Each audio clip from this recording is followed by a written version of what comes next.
लाहौर में आज ज़्यादा से ज़्यादा दर्जा हरारत 37 डिग्री सेंटीग्रेड और कम से कम दर्जा हरारत 21 डिग्री सेंटीग्रेड रहेगा। फूलों के शहर लाहौर में आज मौसम गर्म रहने का इम्कान है।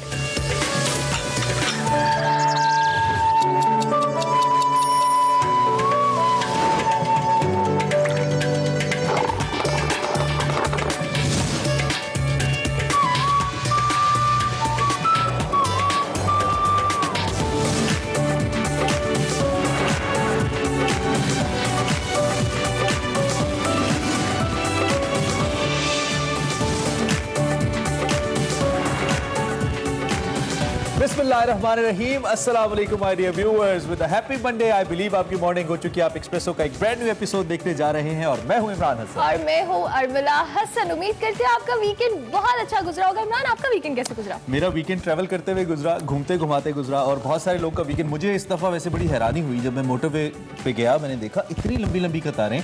तो साबित ही हुआ कि लोग जो कोविड की वजह से घर में बंद थे अब बाहर निकल चुके हैं और घूमना शुरू हो चुके हैं। लेकिन एहतियात आपने अभी भी करनी है क्योंकि सेकंड वेव का खतरा है, आ सकती है। लेकिन आज 5 अक्टूबर है, बड़ी इंपॉर्टेंट बातें हैं। सबसे इंपॉर्टेंट बात, वजीर आजम इमरान खान साहब की आज बर्थडे है। So we wish prime minister Imran Khan a very happy birthday.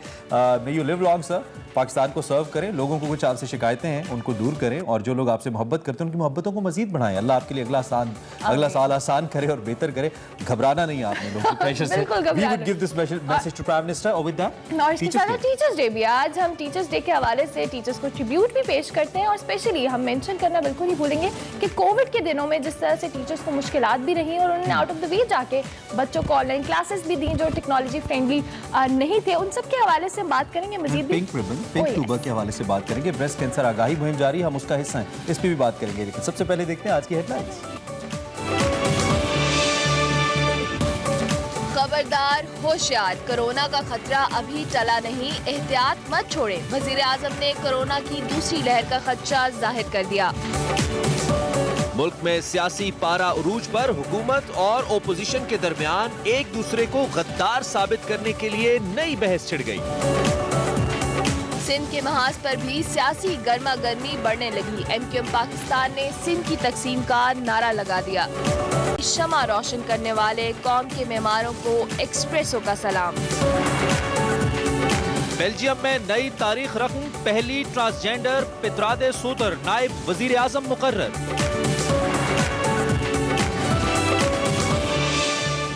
Ji, headlines आपने जानी और आज हमारा निकले तेरी तलाश में सेगमेंट है और ये बहुत इंटरेस्टिंग, हम सबका फेवरेट सेगमेंट है। लेकिन हमने आपको बताने सबसे पहले आज के अखबार।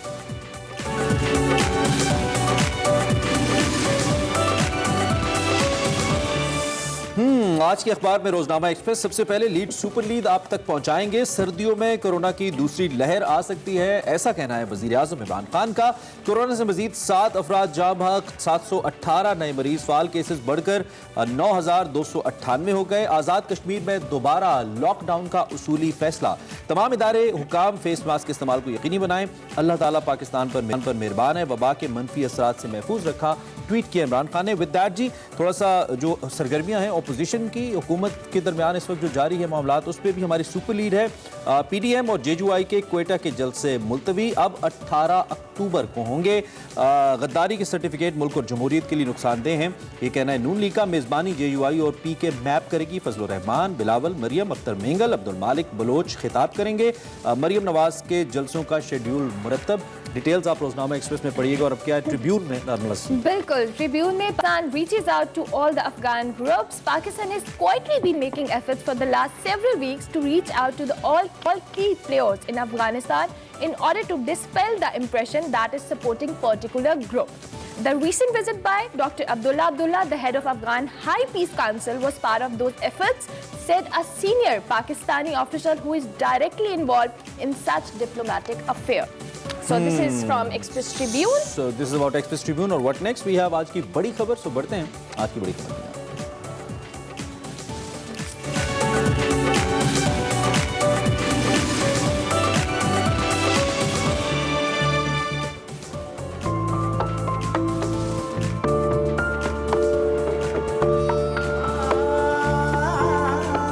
डेमोक्रेटिक मूवमेंट एक सियासी गुलदस्ता है जिसने वफाक की तमाम इकाइयों को अपने अंदर पुरोया हुआ है। ये पाकिस्तान की बदकिस्मती है कि मुस्लिम लीग नून और पीपल्स पार्टी को आज एक शिद्दत पसंद ग्रोहों का सहारा लेना पड़ रहा है अपनी सियासत के लिए।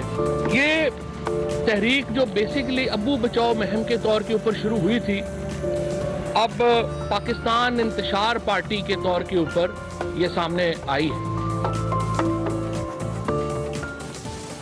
जी, और अब बात करेंगे बड़ी खबर में मुल्क की हालात की। मुल्क में दिन ब दिन सियासी पारा हाई हो रहा है, सियासी हंगामा खेजी बढ़ती जा रही है। हुकूमत और अपोजिशन के दरमियान एक दूसरे को गद्दार साबित करने के लिए इल्जामात का सिलसिला भी जारी है। सियासी सूरत हाल की बात की जाए तो वो खतरनाक रुख इख्तियार करती नजर आ रही है। उधर अपोजिशन की हुकूमत के खिलाफ तहरीक भी शुरू हो चुकी है। हुकूमत के खिलाफ सख्त मौक़िफ़ रखने वाले मौलाना फजल रहमान को PDM का सरबराह बना दिया है, जबकि मुस्लिम लीग नून ने पंजाब में एहतजाजी जलसों का शेड्यूल भी जारी कर दिया गया है। दूसरी तरफ सिंध के महाज की बात की जाए तो वो भी बहुत गर्म। कराची में पीपल्स पार्टी ने रैली निकाली और MQM ने हैदराबाद में सियासी मोर्चा लगाया, सिंध की तकसीम का नारा लगा दिया। दूसरी जानिब जमात इस्लामी ने तमाम सियासी जमातों के मुआसबे का मुतालबा कर दिया है। अगर मैं कहूँ कि इस वक्त हाई टेम्परेचर है तमाम पॉलिटिकल एक्टिविटीज़ का मुल्क में तो गलत नहीं होगा। फयाजुल हसन चौहान हमें ज्वाइन कर रहे हैं, पंजाब के वज़ीर इत्तलात हैं, उनसे ज़रा पूछते हैं इस सारी सूरत हाल के हवाले से कि वो क्या राय रखते हैं। चौहान साहब, दिन ब दिन तलखी बढ़ती जा रही है, इतनी ज़्यादा एक क्योस की सी सूरत हाल पॉलिटिकल सिनेरियो के ऊपर पैदा हो रही है, फिर गद्दारी के फतवे, 90s 80s की सियासत वापस आती नजर आती है। कोई मुज़ाकरात की इस टेम्परेचर को कम करने की गुंजाइश है चौहान साहब? बिस्मिल्लाहिर्रहमानिर्रहीम। देखें, बात यह है कि पारा तो चढ़ेगा कि जब आपका एक मफरूर सुल्तान मफरूरुद्दीन वो बाहर बैठ के पाकिस्तान की रियासत, रियासती अदारों, अदालती अदारों, जमहूरी अदारों के ख़िलाफ़ वो हर्जा सराई करेगा, तो उसके बाद जो पाकिस्तान के मुहब्बे वतन लोग हैं, मुहब्बे वतन सियासतदान हैं, वो उसके ऊपर उसका जवाब तो देंगे।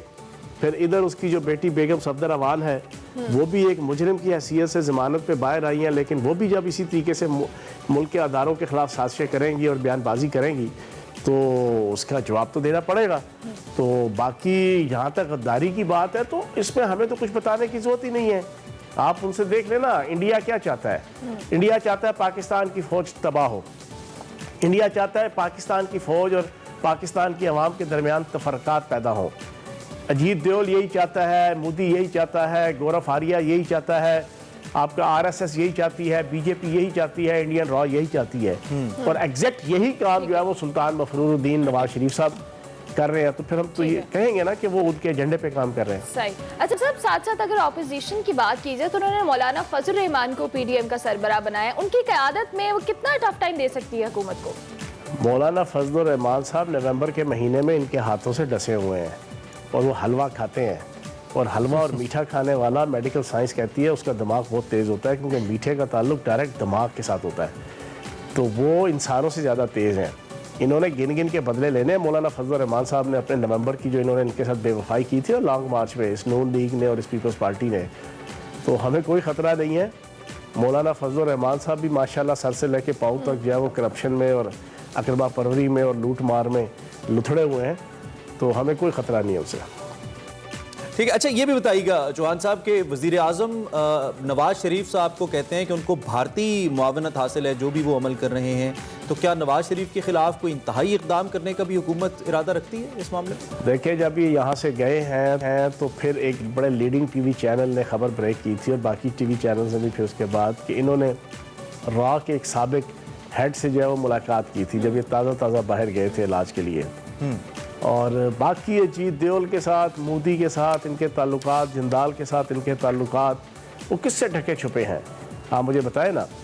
जब मोदी और अजीत देओल दोनों इनकी जनाब नवासी की शादी पे आए थे तो इस तरह पांचों उंगलियों में हाथों में हाथ डाल के जना उनको अंदर ले जाया गया था जना, मोदी को भी और अजीत देओल को भी। इतना प्यार, इतना मोहब्बत इंसान, मैं कहता हूँ अपने जना दोस्तों के साथ भी वो नहीं जतलाता या बतलाता जितना इन्होंने इनके साथ किया था। तो बाकी फिर इंडियन इशारों के ऊपर ये सारा कुछ करेंगे और कर भी रहे हैं।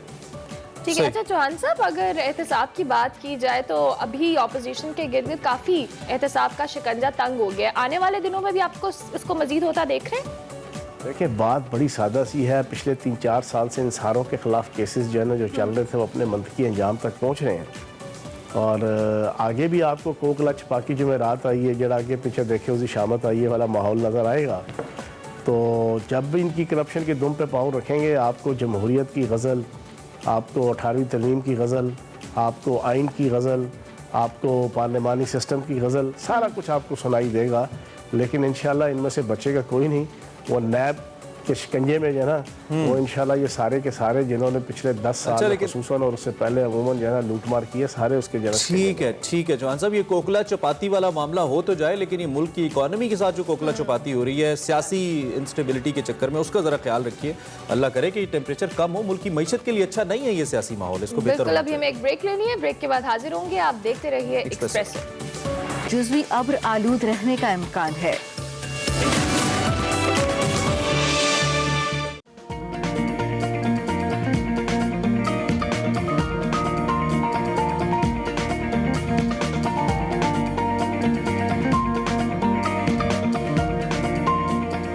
अगर आप हौसला रखेंगी, हिम्मत रखेंगी, आप में फाइट करने की ताकत होगी तो कोई चीज़ आपको शिकस्त नहीं दे सकती। आप शिकस्त दे सकती हैं। Beat cancer, please.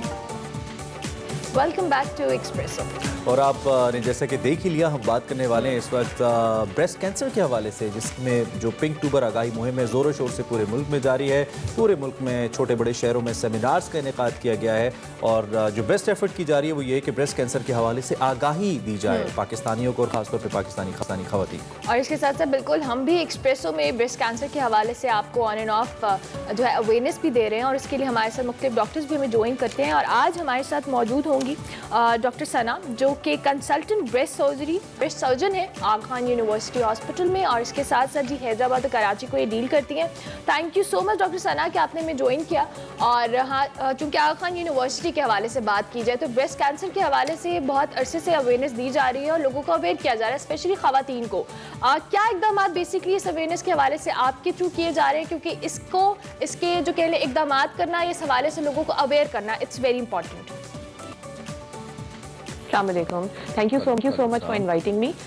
जैसे कि आप लोग को पता है कि अक्टूबर वो महीना है जिसमें हम वैसे तो पूरा साल ही हम कोशिश करते हैं ब्रेस्ट कैंसर के हवाले से इसकी जितनी इन्फॉर्मेशन हो डिस्पर्स करें, नॉलेज शेयर करें, बट अक्टूबर एक स्पेसिफिक मंथ है जिसको हम फुली डेडिकेट करते हैं टुवर्ड्स ब्रेस्ट कैंसर अवेयरनेस। इसके हवाले से हम लोग पूरी कोशिश करते हैं कि हर लेवल पे जाके कंसल्टेंट्स हो गए, रेजिडेंट्स हो गए, ट्रेनीज हो गए, हमारे हर लेवल पे जाके हम लोग इसके बारे में बात करें, चाहे वो सोशल मीडिया प्लेटफॉर्म्स हो, चाहे वो मीडिया हो, चाहे वो स्कूल्स एंड कॉलेजेस हो, यूनिवर्सिटीज़ हो।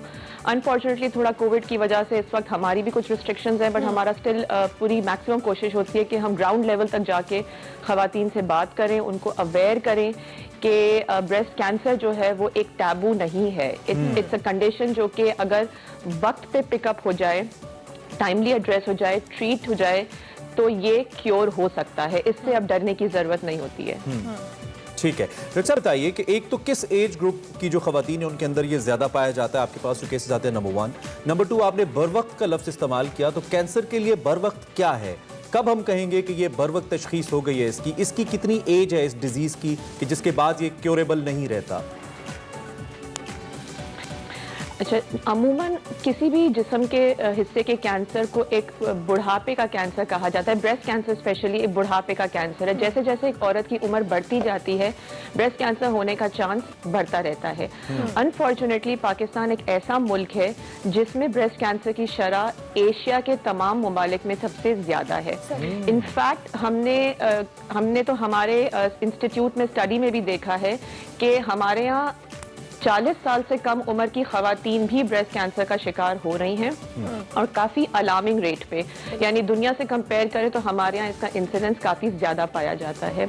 बर वक्त तशखीस से मुराद इसकी ये होती है कि ब्रेस्ट कैंसर नॉर्मली एक अच्छा कैंसर समझा जाता है जिसे हम स्क्रीनिंग के जरिए आइडेंटिफाई कर सकते हैं। स्क्रीनिंग से मुराद ये होती है कि औरत को कोई प्रॉब्लम नहीं है, शी इज़ एब्सोल्युटली फाइन, उसको ब्रेस्ट में कोई इशू नहीं है, लेकिन अगर वो अपना टाइमली एक मैमोग्राम करा लेती है, which is a breast x-ray, एक सादा सिंपल सा एक्सरे है ब्रेस्ट का जो कि बहुत कॉमनली अवेलेबल है कराची में तो बहुत सारी जगहों पे भी, बट एल्सवेयर दूसरे शहरों में भी होता है। तो उसमें कैंसर की बिल्कुल शुरुआती तब्दीलियां आराम से पकड़ी जाती हैं, जो कि औरत को उस वक्त फील भी ना हो रही हो। तो बर वक्त पकड़े जाने से ब्रेस्ट कैंसर जो है अर्ली स्टेज में हो जाता है, यानी स्टेज 1 स्टेज 2 पे, और हम उसको फुली तौर पे ट्रीट कर सकते हैं।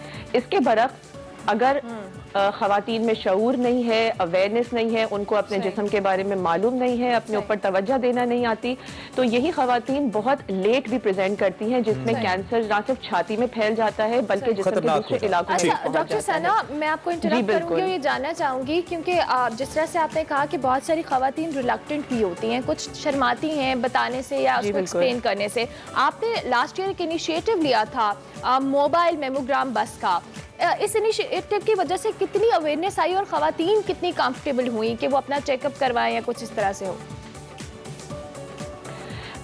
मोबाइल मेमोग्राफी यूनिट जो है हमारा, उसका सबसे बड़ा बेनिफिट ये है कि वो एक जगह पे रुका हुआ नहीं है। जैसे जो बाकी मेमोग्राम मशीन्स होती है वो एक हॉस्पिटल में इंस्टॉल हो जाती हैं।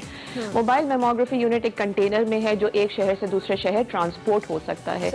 लास्ट ईयर इसको हमने अराउंड अप्रैल मई में लॉन्च किया था। पहले हमने इसको कराची में कुछ महीने रन किया ताकि हम उसकी फीजिबिलिटी और जाहिर है उसकी यूटिलिटी और सारी चीज़ें हम वर्कआउट कर लें। फिर हमने उसको हैदराबाद मूव करा।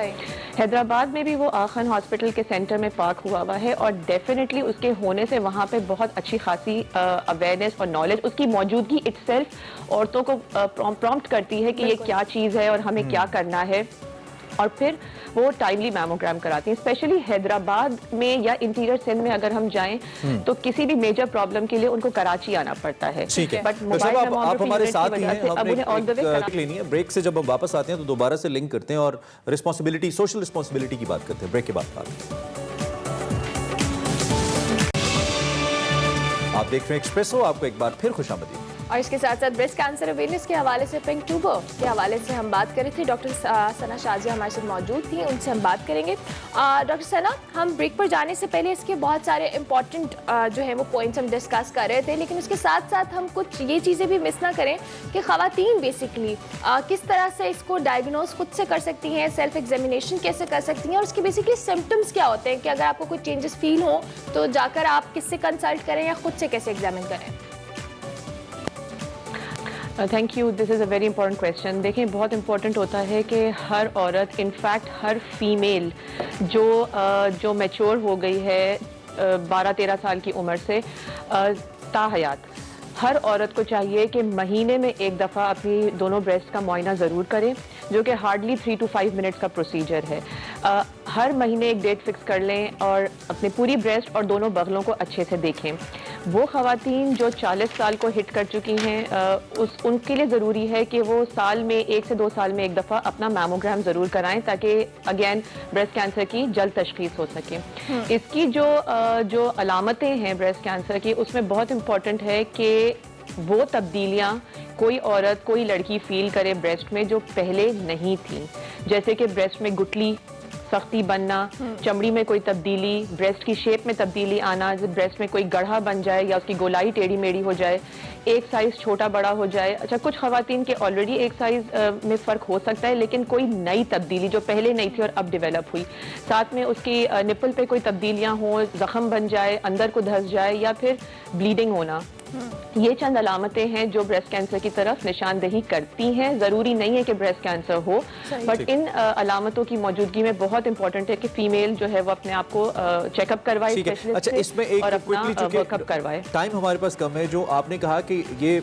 ओल्ड एज ग्रुप के अंदर खवातीन में ज़्यादा होता है, तो इसमें जो यंग बच्चियां हैं उनके हवाले से उनकी क्या रिस्पॉन्सिबिलिटी बनती है towards their parents in particular, कि किस तरीके से वो जो उनकी वालिदा हैं उनके साथ कंसल्ट करें? उनको आप इस प्लेटफॉर्म से क्या कहना चाहेंगी? What we want is normally वालिदैन पढ़े लिखे नहीं होते, बच्चे पढ़े लिखे होते हैं, तो उन पर एक जिम्मेदारी ज़्यादा आती है कि वो वालिदैन से पूछें, तो किस तरीके से वो इसको एग्जामिन या इंक्वायर कर सकते हैं अपने पेरेंट्स से? देखें, बच्चियों के लिए बहुत ज़रूरी है कि एक तो पहली बात वो शर्माए नहीं, ना अपने आप से ना अपने वालिदैन से, स्पेशली अपनी अम्मियों से, खाला हैं, नानी है, दादी हैं। उनको चाहिए कि अपना मुआयना खुद भी करें महीने में एक दफ़ा, और कोशिश करें, फोर्स करें, इम्प्लीमेंट करें कि अपनी वालदा, उनकी बहनें और उनकी जो भी रिलेटेड खालाएं वगैरह हैं वो भी हर महीने अपना मुआयना जरूर करें। इसको एक रेगुलर प्रैक्टिस बनानी चाहिए, इसमें कोई शर्मिंदगी की बात नहीं है, आपका अपना जिस्म का हिस्सा है, वंस अ मंथ इसे चेक करना जरूरी एक और बड़ा होता है। इंपॉर्टेंट पॉइंट है इसमें कि जब कैंसर हो जाती है नॉर्मली हमें ये पता है कि इसका इलाज एक तो मुश्किल होता है, टेक्निकली बड़ा खतरनाक भी होता है और एक्सपेंसिव भी होता है। ब्रेस्ट कैंसर के इलाज को लेकर हमें बताइए, क्या इसका इलाज भी दूसरे कैंसर्स की तरह बहुत मुश्किल और बहुत कीमती है, बहुत पैसे लगते हैं इस पर? देखिए, एक ज़माने में ब्रेस्ट कैंसर का इलाज बहुत महंगा होता था, इतना सक्सेसफुल नहीं होता था, उसके साइड इफ़ेक्ट्स बहुत होते थे, बट आजकल के ज़माने में ये सारी चीज़ें इम्प्रूव हो गई हैं। मोस्ट इम्पॉर्टेंटली जल्दी तशखीस होना, अगर जल्दी तशखीस हो जाती है तो उसका इलाज भी आसान हो जाता है। औरत को अपनी छाती लूज करने की कोई ज़रूरत नहीं होती है, सिर्फ छोटी सी सर्जरी करके उनका ब्रेस्ट बचाया जा सकता है। बाज़ औक़ात कीमोथेरेपी से भी बचा जा सकता है, और कीमोथेरेपी के जो साइड इफ़ेक्ट्स हैं उससे ख़वातीन बहुत डरती हैं। तो जल्द तशखीस अगर हो जाती है तो काम उनके लिए भी आसान है और हमारे लिए भी आसान है। अच्छा डॉक्टर सना, एक लास्ट मैसेज हमारे प्लेटफॉर्म से जो आप देना चाहती हैं इस कैंपेन के हवाले से, इस कैंपेन की अवेयरनेस के हवाले से। जी, बहुत ज़रूरी है। अगेन मैं फिर इस बात पे एम्फेसाइज करूंगी कि अपनी तरफ तवज्जो दें, प्लीज़ अपना मुआयना करें, महीने में एक दफ़ा बर वक्त अपना मैमोग्राम कराएं। अगर छाती में कोई तब्दीली महसूस हो तो बराए मेहरबानी उसका जो है मेडिकल कंसल्ट करवाएं, अपने आप को चेक करवाएं, शर्माने की बात नहीं होती। और प्लीज़ ब्रेस्ट कैंसर को कोई बद्दुआ या कोई एक बुरी बीमारी ना समझें।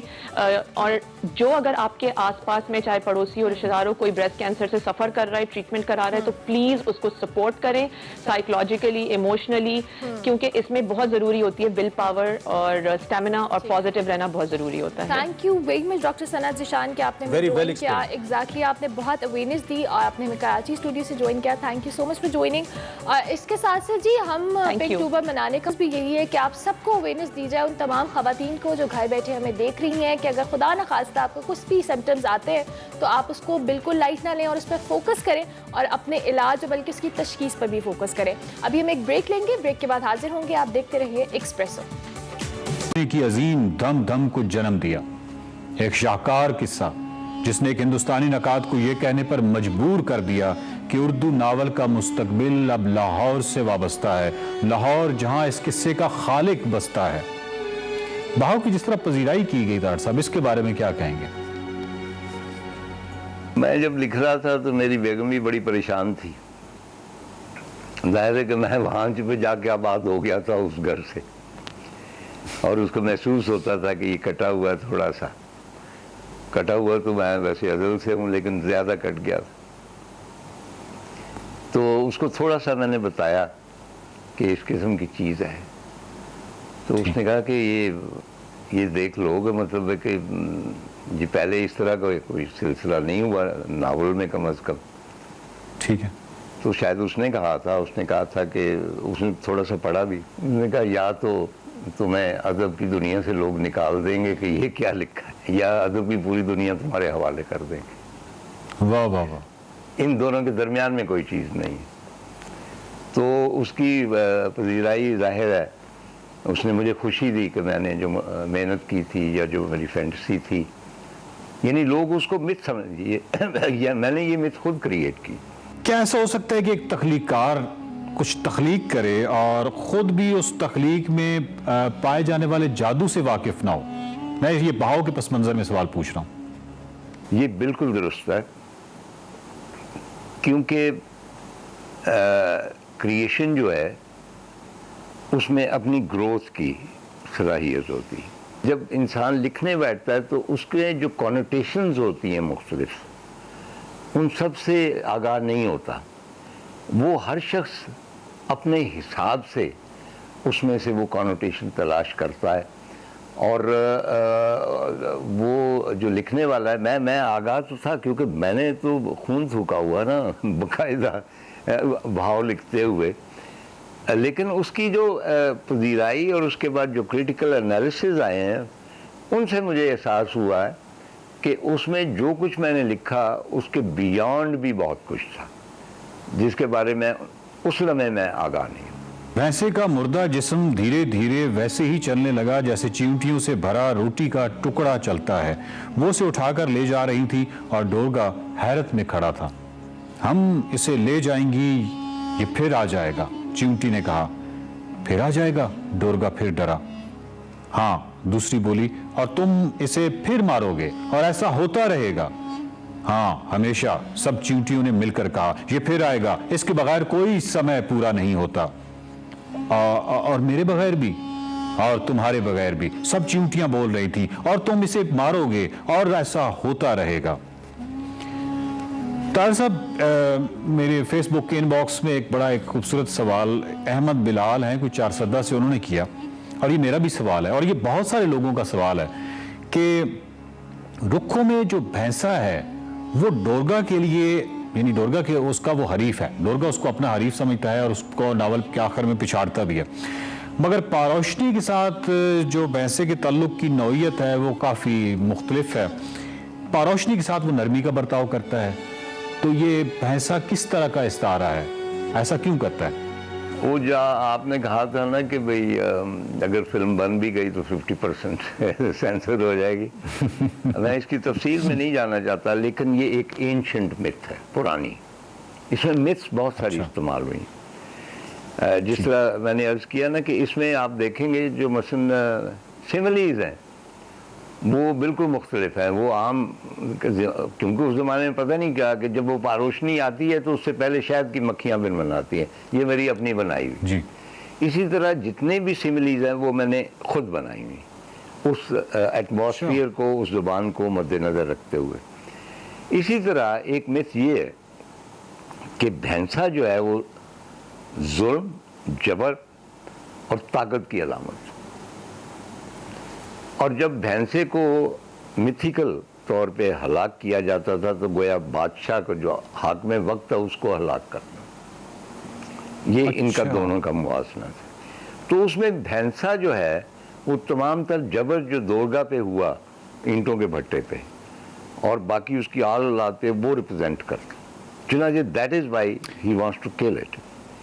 अब पारोशनी वाला मसला जो है वो एक अलहदा एक सब्जेक्ट है। उनका जंगल में जिस तरह पारोशनी भाग रही है और भैंसा है, और उसके बाद आखिर एक लम्हा है जिसकी तफसील में मैं नहीं जाना चाहता, वो अगेन जो है औरत की सुपीरियरिटी वो जाहिर करती है कि वो उस सुपीरियरिटी जो उसको कुदरत ने दे रखी है विशाल के हवाले से, वो उसको ज़ेर कर लेती है, उसको कत्ल नहीं करना। ये थोड़ा सा मुख्तलिफ सवाल है। जदीद तबियात हो या नफ्सियात हो, इन्होंने वक्त के हवाले से काफ़ी रिसर्च की है, और अब हमें जो जदीद रिसर्च बता रही है और बहुत सारी थ्योरीज आ रही हैं कि वक्त को हम एक डायरेक्शनल चीज़, एक डायमेंशन समझते रहे हैं, शायद ये डायरेक्शनल नहीं है। सवाल ये है कि क्या मालूम कि वो जो पारोशनी है, डोरगा है, वर्चन है, सुमरू है, ये तमाम कैरेक्टर्स किसी दौर में हों और ये किसी कलेक्टिव कॉन्शियसनेस का हिस्सा बन के और फिर ये आपके ख्याल पे उतरे हों। तो कभी इस एंगल से आपने सोचा है कि क्या मालूम कि पारोशनी का कोई हकीकी वजूद रहा हो? ये सबसे अच्छा सवाल आपने किया क्योंकि एट टाइम्स मैं इस वहम में मुब्तला होता हूँ कि ये सब कुछ हो चुका है। अच्छा। और मैंने सिर्फ रिपोर्ट किया है, और मैं एक शराब की सूरत उस रेत में कहीं था, एक ज़र्रा था जिसमें ऑब्जर्व किया, और जो कुछ हुआ है वहाँ पे अब वो मैंने डिपिक्ट किया। ये सारे कैरेक्टर जितने भी हैं ये कहीं नहीं गए, ये इतने रियल हैं जैसा कि आप देख रहे हैं कि ये फिक्शन नहीं हो सकते। उन्होंने उस सरजमीन से जन्म लिया, चुनांचे वो उस सूरत में तो नहीं आएंगे, लेकिन वो तमाम कैरेक्टर्स आज की दुनिया में मौजूद हैं।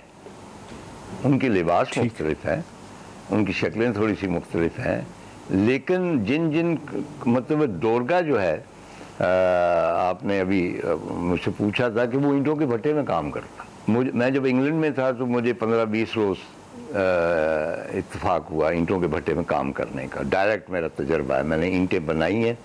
ये मेरे दोनों हाथ ज़ख्मी हो गए थे, फिर मैंने दस्ताने पहन लिए कि ये करना है, नहीं हो सका, मैं आई वाज टू सॉफ्ट। वो मेरा फोरमैन कहता था कि lad these hands are not for making breaks, you are not born to labour.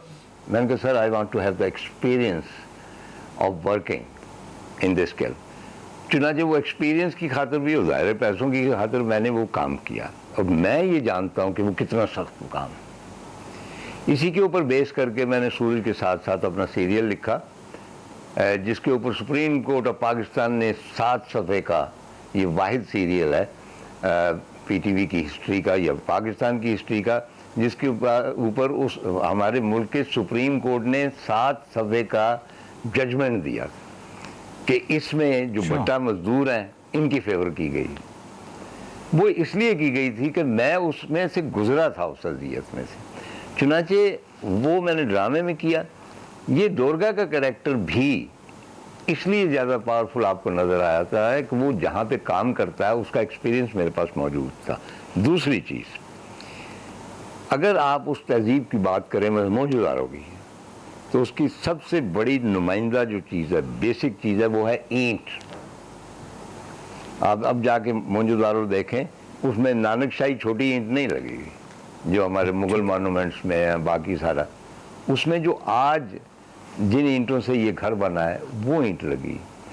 वहाँ पे इर्द गिर्द मोहनजोदारो में अब भी उनके आसार हैं, भट्टे थे बहुत सारे, और उन भट्टा मजदूरों में डोरगा था, जो आपने देखा कि किस तरह वहाँ से एस्केप करता है। डोरगा को याद ही नहीं था कि मैं किसका, मेरा बाप कौन है, क्योंकि वो अंदर ही तय खानों के जो भी बने हुए थे वहीं पैदा होते थे, वहीं मर जाते थे। चुनांचे डोरगा रिप्रेजेंट करता है उस जबर को जो आज भी है। तमाम कैरेक्टर जो है, और वो भैंसा भी मौजूद जो जुल्म और ताकत का एक तर्जुमान है, और उसके लिए एक जो है कोशिश उससे नजात की, वो भी ये हमा वक्त एक प्रोसेस है वो जो चल रहा है। और तब सुमरू ने देखा कि उसकी मुट्ठी एक गीली और छिली हुई टहनी पर बंद है, जिसे वो कुछ छुपा कर पीठ पीछे रखती है। ये बूटा कैसा है? पकली के लिए है, वो शताबी से कहने लगी। मूर्तें उलीकने के लिए टहनी है। बड़े पानी ऐसे नहीं थे कि किसी को सुनगुन हो, पता चले कि वो आ रहे हैं और दूसरों को बताता फिरे, बस्ती में बोलता फिरे। इस तरह तो वो वापस चले जाते हैं। ऐसा ही होता है, जिसे भी पता लगता वो चुप रहता था। और जब वो आते थे और किनारों से निकलकर खेतों में बहते थे, तब सभी को आपो आप पता चल जाता था। और फिर बस्ती में कोई एक कहता था कि इस बार सबसे पहले मैंने जाना है कि बड़े पानी आ रहे हैं। पर मैं चुप रहा, और इस बार पारोशनी की बारी थी। उसने बड़े पानियों के आने तक नहीं बोलना था।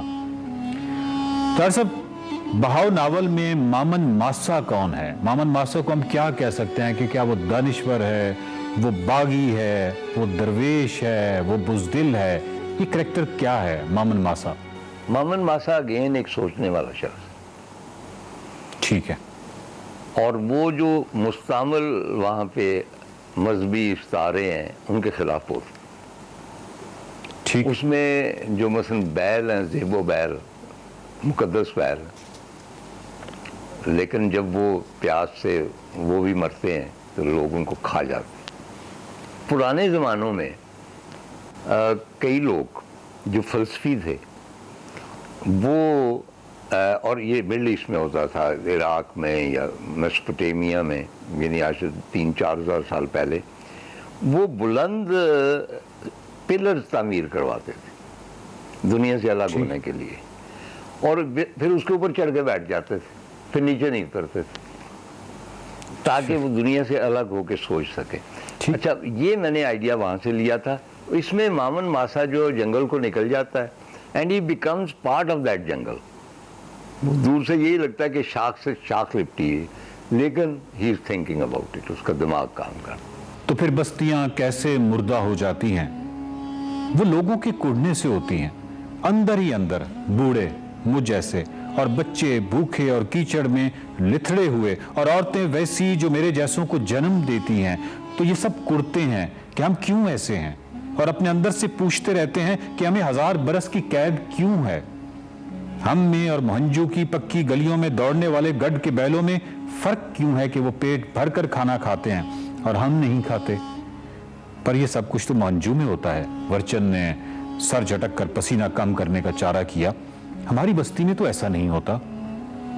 जब 1000 बरस से लोग एक जगह पर कुड़ते हैं और उनके साथ बुरा होता है तो उनके कुड़ने और बुराई की बास फैलती है, इन बस्तियों तक भी जाती है जहां ऐसा नहीं होता। तो फिर वो भी मुर्दा हो जाती हैं। हाँ, वो भी।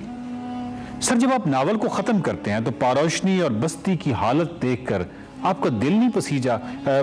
मतलब आपको कोई ऐसा ख्याल नहीं आया कि उन कैरेक्टर्स की बेबसी देख के कि आप पानी को दोबारा रवां कर दें, दरिया जो है उसको दोबारा बहाल कर दें?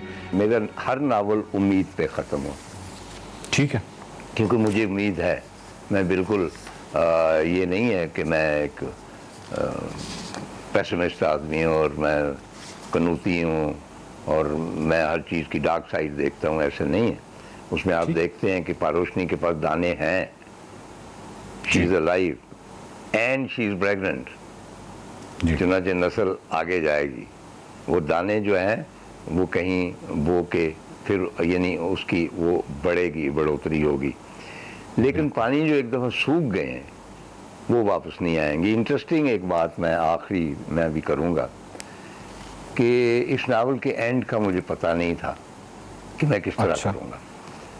दरिया ने सूखना है, ओके, लेकिन उसके बाद कहाँ पे मैं एंड करूँगा?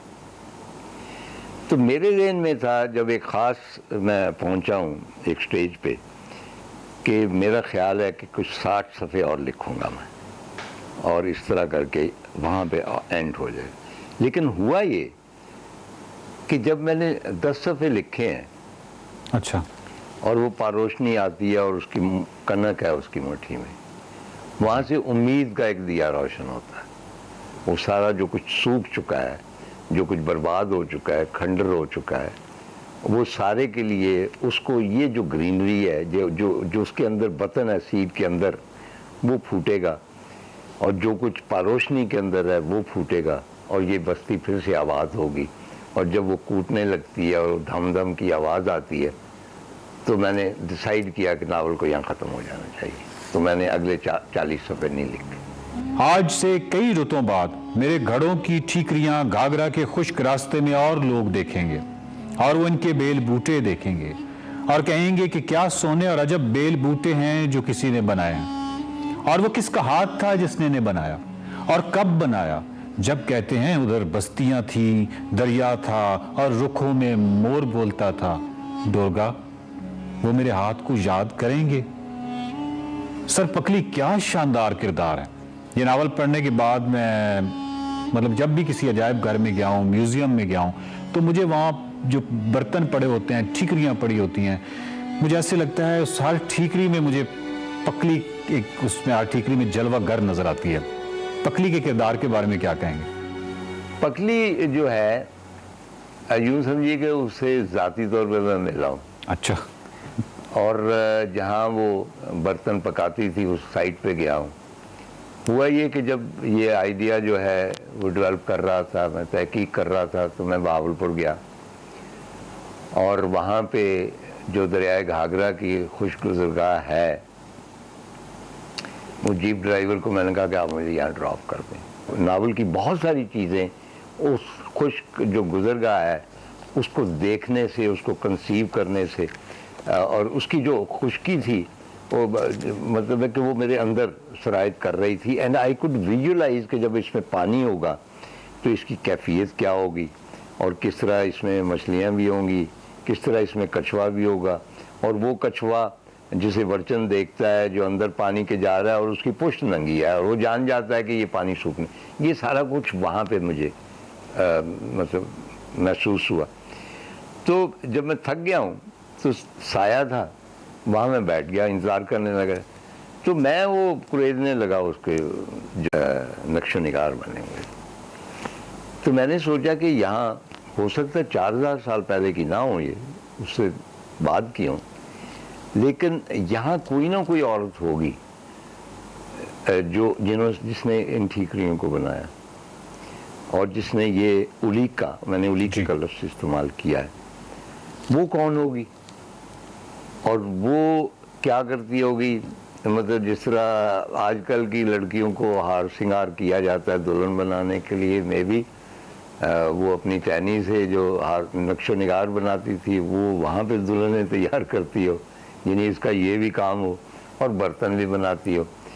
तो इस तरह घाघरा की जो खुश गुज़रगाह है उसके किनारे एक दोपहर बैठे हुए पकली से मुलाकात हुई। बहुत शुक्रिया तार साहब।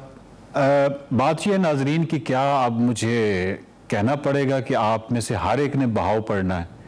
बहाव एक ऐसा नावल है जो मैं एक नफ्सियात के तालिब इल्म होने की हैसियत से आपसे ये कह सकता हूँ कि डिप्रेशन या आपको अगर कोई बहुत स्ट्रेस है, इस तरह के मामलात में भी वो बहुत मुआविन है। और सबसे बड़ी बात यह है कि अगर आपको कोई राइटर ब्लॉग या आप एक तख्लीकार हैं और कुछ अरसे से आपको कोई जमूद महसूस हो रहा है, तो भी बहाव एक बहुत अच्छी एक मेडिसिन है, क्योंकि एक दफ़ा उसकी लैंग्वेज से आप वाकिफ़ हो जाएंगे। कुछ लोगों को दिक्कत ज़रूर होती है, लेकिन अगर एक दफ़ा आप उस लैंग्वेज के से वाकिफ़ भी हो जाएंगे और उसकी जो स्टाइल है बहाव का उससे वाकिफ़ हो जाएंगे, तो उसके बाद आप उस नशे में गिरफ्तार हो जाएंगे।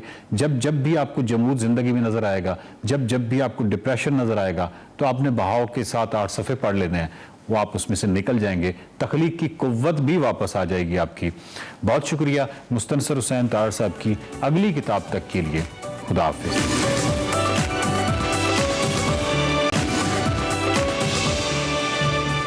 वेलकम बैक, आप देख रहे हैं एक्सप्रेसो। मैं हूं इमरान हसन और अर्मिला मेरे साथ हैं। और व्हाट नेक्स्ट वी हैव गोल किचन में हमारे साथ हैं शेफ नमान। शेफ नमान, कैसे हैं आप? जी गुड, हैप्पी। आप सुनाएं कैसे हैं? बिल्कुल बहुत थके हुए हैं, ये कहीं घूमने गए? हाँ जी, टूर पे था। करके आए मतलब बल्कि सैटरडे एंजॉय करके आए, फ्राइडे। अच्छा, जल्दी से बताओ नोमी क्या बना? आज आपके लिए चिकन सैंडविच है, चिकन पेस्ट सैंडविच है, मतलब कि इसकी पेस्ट बनाएंगे और हम इसके ब्रेड के अंदर डालेंगे।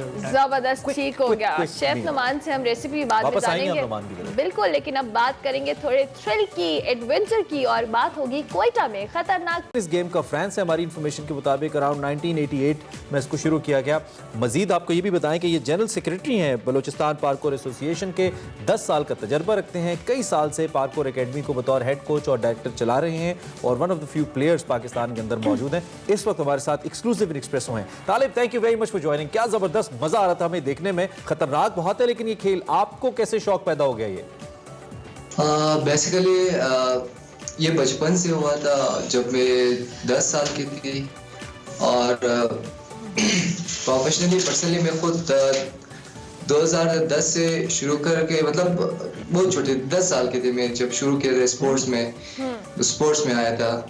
तो 2015 में मैं खुद मार्शल आर्ट्स का ब्लैक बेल्ट हूँ, और उसके साथ साथ जिम्नास्टिक का, खासकर मतलब पार्कोर में बहुत शौक था मेरा, मतलब पार्कोर में ज़्यादा ग्रो करें।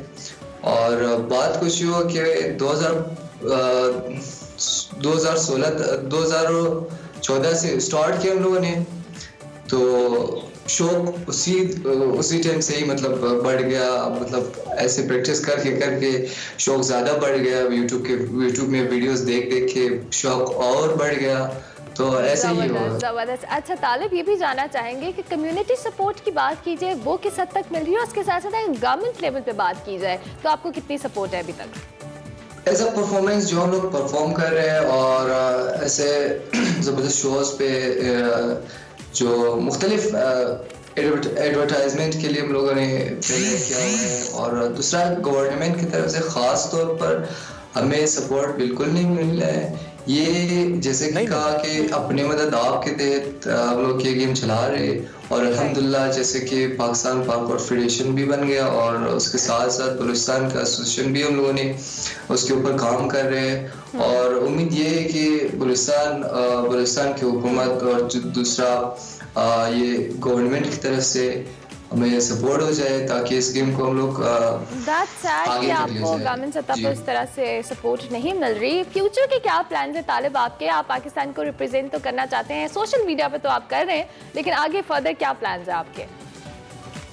बेसिकली मेरा पॉइंट ये है कि मैं खुद ये सोच रहा हूँ कि अगर एक प्लेयर स्ट्रगल कर रहे हैं, अगर एक प्लेयर मतलब कोशिश करे, तो उसको मैं ऐसे ही वर्ल्ड लेवल तक पहुँचाऊँ, और खुद भी मतलब पर्सनली मैं खुद बहुत कोशिश कर रहा हूँ कि प्लेयर्स को चांस मिले, प्लेयर्स को मतलब अपने शौक अपने और उस टारगेट को अचीव करने के लिए मतलब उनको आसानी हो जाए। बेसिकली मेरे पार्टी को चाहिए और अल्हम्दुलिल्लाह एज ए जनरल सेक्रेटरी मैं ये बलूचिस्तान पार्कोर एसोसिएशन को चला रहा हूँ। और इतने इंस्पिरेशनल, इतने इम्प्रेसिव लग रहे हैं आप ये करते हुए। हमारे जितने यंगस्टर्स जो अपना टाइम वेस्ट करते हैं, अजीबोगरीब एक्टिविटीज़ करते हैं, उनके लिए बड़े इंस्पिरेशनल है। ये कोई भी सीख सकता है और अगर मैं ये सीखना चाहूँ तो क्या मैं भी ये सीख सकता हूँ तालिब? क्यों नहीं जी। तो हम लोगों ने तकरीबन अपनी मदद आपके थे तकरीबन ये 4 साल हो रहे कि हम लोग अकेडमी चला रहे और मैं खुद मतलब 3-4 साल हो रहे कि मतलब एक अकेडमी को मतलब हैंडल कर रहा हूँ। और इसके साथ साथ पहले जो हम लोग प्रैक्टिस कर रहा था, पहले जो हम लोग सीख रहा था तो बहुत डिफिकल्ट था हमारे लिए, क्योंकि हम लोग ये मतलब यूट्यूब में वीडियोस देख देख के हम लोग कर रहे थे पहले और वैसे प्रोफेशनल लेवल को देख देख के हम लोग कर रहे थे और चोट भी बहुत लगी हुए बहुत ज्यादा और कई गर्दन पे, कभी आर्म पे, कभी लेग्स वगैरह, मतलब बहुत इंजरीज देखा हुआ है पहले। मतलब ये एक दिन नहीं हुआ जो आपने किया। आपको हमारी बेस्ट विशेस हैं, पाकिस्तान का प्राइड है आप। Thank you very much for being with us in Expresso. Break लेंगे, ब्रेक के बाद हाजिर होंगे। आप देखते रहिए एक्सप्रेसो।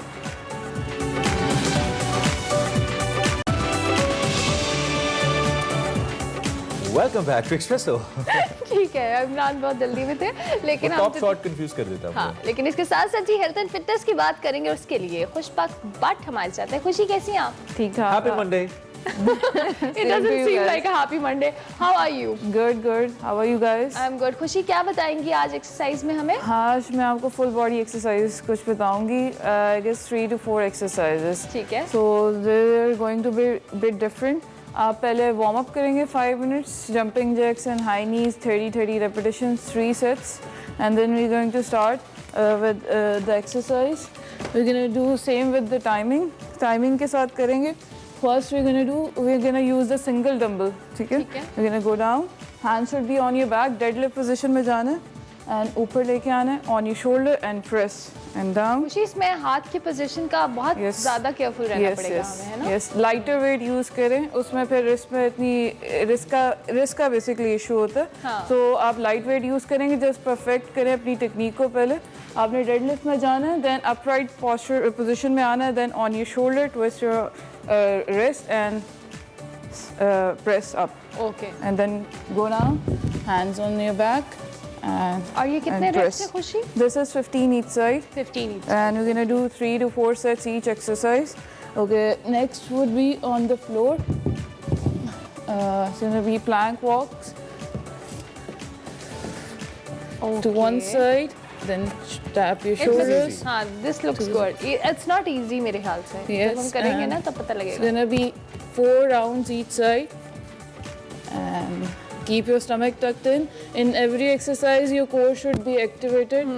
क्योंकि आप जिस मसल को भी हिट करोगे, properly hit नहीं होगा, abdominal breathing नहीं होगी, stomach contract नहीं करेगा। Okay. Okay. On the last. This is the last one. Yes, this is the last one. Okay, it is called clean squats. Dead होगा weight. आपने shoulder पे लेके आना है इसको and squat करना है and then down. ठीक हो गया. And All right. Perfect. खुशी. That's great. हम बिल्कुल इसको करने की कोशिश भी करेंगे। I hope कि कर पाएंगे। कोशिश करने में कोई हर्ज नहीं है। थैंक यू खुशी वंस अगेन। आज एक इम्पॉर्टेंट दिन है, बहुत अहम दिन है। टीचर्स डे और वर्ल्ड टीचर्स डे के हवाले से बताएंगे कि उस्ताद की बात कीजिए तो इसकी एक महज़ब माशरे में बहुत अहमियत है और ये माशरे की तरबियत करता है।